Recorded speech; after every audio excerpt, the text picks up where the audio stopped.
L'exposition, qui va durer 2 mois, présente des œuvres que j'ai pu choisir dans la collection de la Fondation Valmont.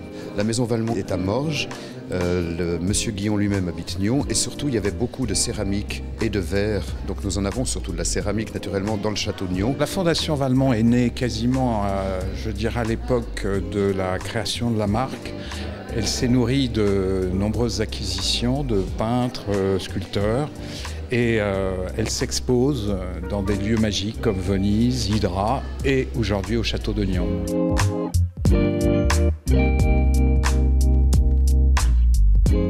Le fil rouge, c'est l'émotion.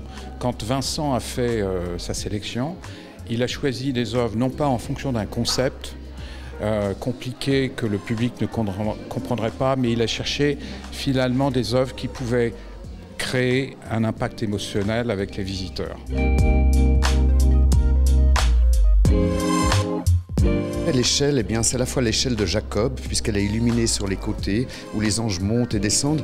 C'est aussi une échelle de conte de fées. Cet univers un peu fantastique, un peu féerique, on a envie de rentrer dans cette forêt qui a un côté qui peut avoir un côté effrayant, mais un côté aussi une invitation à aller se promener, à passer quelques moments entre les branches et tout. C'est ce que j'aime beaucoup dans l'univers d'Alain Huc. Il y a un peu de surréalisme, surtout dans les travaux de Silvano Rubino, cette table sur laquelle on ne peut rien poser, en tout cas on ne peut rien manger, cet œuf qui flotte et qui se reflète dans l'eau bleue, et puis par exemple l'œuvre de Jane Lebesgue en verre, là aussi c'est un tamier, une plante un peu grimpante, une liane qui se meut dans l'eau.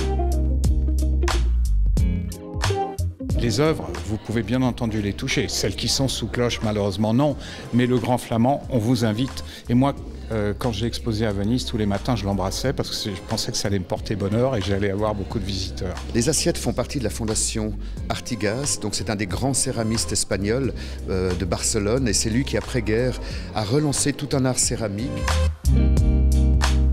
La sélection des œuvres est faite de telle sorte qu'il n'y en ait pas trop, qu'elle se marie parfaitement avec l'élégance de cet espace. Tout est raffiné et tout est beau, les perspectives sont jolies, et je trouve que la qualité de la sélection de Vincent permet finalement cette association parfaite.